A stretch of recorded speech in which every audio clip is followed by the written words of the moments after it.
हे दोस्तों, आप सबका स्वागत है टोटल फिल्म में। और आज हम जिस मूवी को एक्सप्लेन करने वाले हैं वो है 2014 में आई जेलबेट। तो फिल्म शुरू होती है ऐना से, जो कि वॉल्यूम बजा रही होती है। तब उसका सौतेला पिता वहां आता है और उसके साथ जबरदस्ती करने की कोशिश करता है।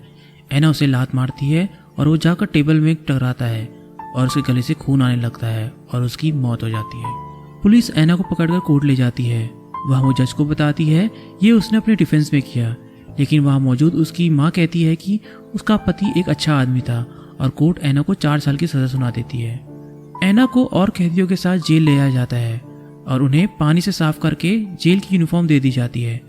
उसके बाद वहाँ जेल का वार्डन फ्रैंक आता है, जो उन्हें कहता है कि उन्हें यहाँ उसकी बातें माननी पड़ेगी। ऐना को जिस सेल में रखा जाता है वहाँ जिनी उसकी पार्टनर होती है। जिनी रिजर्व रहती है और बहुत कम बोलती है, और जब ऐना सो रही होती है तब वो उसे देखकर मास्टरबेट करती है। मॉर्निंग उन्हें ग्राउंड में ले जाया जाता है। तब उसे कोडी मिलती है और उसे बताती है कि जेल में 2 ग्रुप है, एक ब्लैक लोगों का और एक वाइट लोगों का। कोडी वाइट ग्रुप की लीडर होती है और ब्लैक ग्रुप की लीडर जोई होती है। कोडी ऐना को उसके ग्रुप में शामिल होने के लिए कहती है, लेकिन ऐना मना कर देती है। इस पर कोडी को गुस्सा आ जाता है और उसे कहती है कि यहाँ ऐसा नहीं चलता, तुम्हें किसी एक ग्रुप में जाना पड़ेगा। ऐना जब खाना खा रही होती है तब कोडी वहां आती है और उसे परेशान करती है और उसे धक्का मारकर गिरा देती है। बाद में वो उसे एक कमरे में ले जाकर मारते हैं। ऐना को जेल की नर्स के पास ले जाया जाता है, जो उसकी मरहम पट्टी करती है। जेल गार्ड पूछती है कि ये किसने किया, तब वो बोलती है वहाँ अंधेरा था। अब उसे फ्रैंक के ऑफिस ले जाया जाता है। वहाँ वो उसे जेल में होने वाले टैलेंट शो के बारे में बताता है और उसे कहता है कि वो उसे इन सब से बचा सकता है, लेकिन उसके लिए उसे फ्रैंक को खुश करना होगा। ऐना कोई रिस्पॉन्स नहीं देती। फ्रैंक उसे वापस भेज देता है। वहाँ सेल में जिनी ऐना को बोलती है कि वो वहाँ बहुत सालों से है और उसे सिंपैथी देती है और उसे किस करने लगती है। ऐना भी खुद को कंट्रोल नहीं कर पाती और वो दोनों इंटीमेट होते हैं। नेक्स्ट डे फील्ड में जोई ऐना के पास आती है और उसे कहती है वो उसे पसंद नहीं करती और उसे डराती है। तब ऐना डिसाइड करती है कि उसे कोडी के ग्रुप में शामिल होना पड़ेगा। कोडी उसे कहती है कि उसे तब यकीन आएगा कि तुम हमें धोखा नहीं दोगी जब तुम जोई को पीटोगी। और ऐना जोई से लड़ती है और कोडी ये सब रिकॉर्ड करती है। तब गार्ड ऐना को नंगा करके अंधेरी कोठरी में बंद कर देते हैं। तब फ्रैंक उसे ऑफिस में बुलवाता है और कहता है कि वो उसे वहां से निकाल सकता है और वो उसे खुश करे। मजबूरन ऐना को करना पड़ता है। उसके बाद वो कोडी के सेल में जाती है, जहाँ कोडी उसे शराब और ड्रग्स देती है और उसके हाथ में एक टैटू बनाती है। कोडी भी ऐना की खूबसूरती से इम्प्रेस होती है और ऐना के साथ इंटीमेट होती है। ऐना की माँ उससे मिलने आती है, लेकिन उन दोनों के बीच बहस होती है और वो वहाँ से चले जाती है। अब ऐना कोडी के ग्रुप के साथ ग्राउंड में बैठी होती है। तब जोई वहाँ उन पर हमला करने आती है, लेकिन वो उसे देख लेते हैं और उनमें हाथापाई हो जाती है। अब ऐना को फ्रैंक के पास ले आया जाता है, जहाँ फ्रैंक उसे बताता है कि उसने बाकी लड़कियों को कोठरी में बंद कर दिया है और अगर तुम वहाँ नहीं जाना चाहती हो तो उसे खुश करे, और वो ऐना के साथ सेक्स करता है। अब ऐना अपने सेल में जाती है, जहाँ वो जिनी से बात करना चाहती है, पर जिनी उससे नाराज होती है और ऐना जिनी को मारती है, जिससे उसके होठों में लग जाती है। और जब गार्ड जिनी की चोट देखते हैं तब वो ऐना को फिर से फ्रैंक के पास ले जाते हैं। तब ऐना उससे कहती है कि वो उसे घर भेज दे। तब फ्रैंक उसे कहता है कि वो ऐसा नहीं कर सकता। ऐना कहती है कि इसका मतलब तुम मेरा रेप करोगे। तब फ्रैंक उसे कहता है कि वो उसे दूसरे सेंटर भेजेगा, जहाँ उसे पता चलेगा रेप क्या होता है। अब ऐना कोडी के सेल में आती है और उसे कहती है कि उसे नशा करना है। तब कोडी उसे कहती है कि वो उसे बार बार ये नहीं दे सकती, उसे ये खुद खरीदना पड़ेगा। तब ऐना और कोडी के बीच में बहस हो जाती है और कोडी उसे सेल से बाहर निकाल देती है। अब ऐना जिनी के पास जाती है, लेकिन वो भी उससे बात नहीं करती। तब उसे कोने में कुछ लड़कियां दिखती हैं जो कि ड्रग्स ले रही होती है। ऐना वहां जाती है और उन्हें पैसा देकर ड्रग्स का इंजेक्शन लेती है। कोडी उसे देख लेती है और उसे ऐसा नहीं करने को कहती है, वरना वो उसे मार देगी। शावर में जोई अपने ग्रुप के साथ आती है और ऐना को खूब मारती है।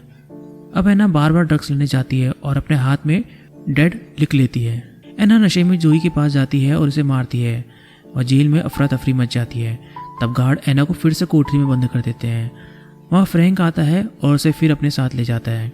ऐना को उल्टियाँ होने लगती हैं। जिनी और कोडी उसे समझाते हैं, लेकिन वो नहीं मानती। जिनी उसको ड्रग्स से दूर रखने की कोशिश करती है, लेकिन ऐना ऐसा नहीं कर पाती। और जब वो ड्रग्स लेने जाती है तब कोडी वहाँ आ जाती है और वहाँ लड़ाई शुरू हो जाती है। तब गार्ड्स वहाँ आ जाते हैं। ऐना खुद को चोट पहुँचाने के लिए पत्थर उठा लेती है, लेकिन उसे रोकने के चक्कर में फ्रैंक के फेस में लग जाती है। ऐना को फिर से कई दिनों तक कोठरी में बंद कर दिया जाता है। एक दिन वो खाने की प्लेट से अपना हाथ काट लेती है।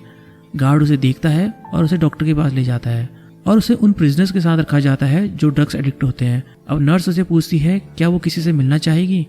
तब एना उसे कहती है कि वो अपनी माँ से मिलना चाहेगी। एना की माँ वहाँ आती है और उसे कहती है कि उसे अपनी गलती का एहसास है और वो जज को सब सच सच बता देगी और उसे यहाँ से बाहर ले जाएगी। एना को फ्रैंक के ऑफिस ले जाया जाता है जहाँ वो कहता है कि अब तुम ठीक हो रही हो। एना उसे कहती है कि तुम जो चाहो उसके साथ करो, लेकिन उसे कोडी और जोई से बचा ले। उसे वापस सेल भेज दिया जाता है जहाँ वो अपने हाथ में बना टैटू बिगाड़ देती है। फिर जिनी और एना इंटीमेट होते हैं। अब कोडी और जोई दोनों एना को परेशान करते हैं। फ्रैंक एना को एक रूम में बुलाता है और उसे कहता है कि उसे वायलिन बजाकर सुनाए और रोज यहाँ प्रैक्टिस भी करे टैलेंट शो के लिए। कोडी को पता चल जाता है कि एना फ्रैंक से मिल चुकी है। उसे मारती है और उसके फेस पर एक कट लगा देती है। फ्रैंक एना को देखने जाता है और उसे पूछता है कि ये कोडी ने किया। तब एना हाँ बोल देती है। फ्रैंक बोलता है कि उसे इसकी सजा जरूर मिलेगी और उसे टच करता है। नर्स ये देख लेती है। एना नर्स से हेल्प मांगती है और उसके साथ जो कुछ भी हो उसे बताती है। नर्स कहती है कि उसका बहन का हस्बैंड गवर्नर के संग काम करता है, वो उसकी मदद करेगी। ये सब फ्रैंक अपने ऑफिस से सीसीटीवी के थ्रू देख लेता है और दूसरे कैदियों के थ्रू नर्स की पिटाई करा देता है। तब नर्स फ्रैंक के ऑफिस जाती है और उसे कहती है कि ये तुमने करवाया है और एना ने उसे सब कुछ बता दिया है। फ्रैंक नर्स का मर्डर करवा देता है।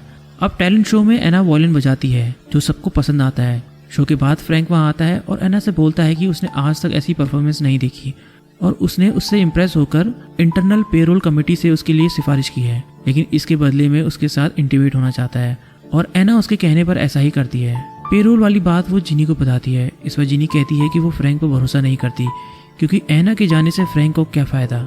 एना को उसकी पेरोल हियरिंग का लेटर मिलता है। एना को फ्रैंक पर डाउट होता है और वो कोडी के पास जाती है और उससे कैमरा मांगती है और कोडी से कहती है कि वो जब फ्रैंक के ऑफिस जाएगी तो वो सब रिकॉर्ड कर लेगी। उसे सपना आता है कि वो रिकॉर्ड कर रही है और फ्रैंक उसे पकड़ लेता है और एना को बहुत टॉर्चर करता है। अब फ्रैंक एना को ऑफिस बुलाता है और कहता है कि ये उसकी लास्ट मुलाकात है तो ये उसे स्पेशल बनाना चाहता है और एना ये सब रिकॉर्ड कर लेती है। पेरोल कमेटी के ऑफिसर एना से पूछते हैं कि उसके खिलाफ बहुत सी शिकायतें हैं और फ्रैंक से उसकी राय पूछते हैं। फ्रैंक कहता है कि एना एक टैलेंटेड लड़की है, लेकिन जो कुछ इसने जेल में किया है उसके हिसाब से इसे कुछ वक्त और यहाँ रहना चाहिए। ये सुनते ही एना वो वीडियो उन ऑफिसर्स को दिखा देती है और वो फ्रैंक को अरेस्ट कर लेते हैं। कमेटी के ऑफिसर एना के साथ जेल में जो कुछ हुआ उसके लिए माफी मांगते हैं और उसे पेरोल ग्रांट कर देते हैं। एना को जेल से रिहाई मिल जाती है। अब मूवी के एंड में एना को स्टेज में परफॉर्मेंस देते हुए दिखाया जाता है। अगर आपको ये मूवी का एक्सप्लेनेशन पसंद आया है तो कमेंट और लाइक करें और चैनल को सब्सक्राइब करें ऐसे ही और वीडियोस के लिए। मिलता हूँ आपसे अगली वीडियो में। तब तक के लिए खुश रहें, आबाद रहें, जहाँ भी रहें, जिंदाबाद रहें।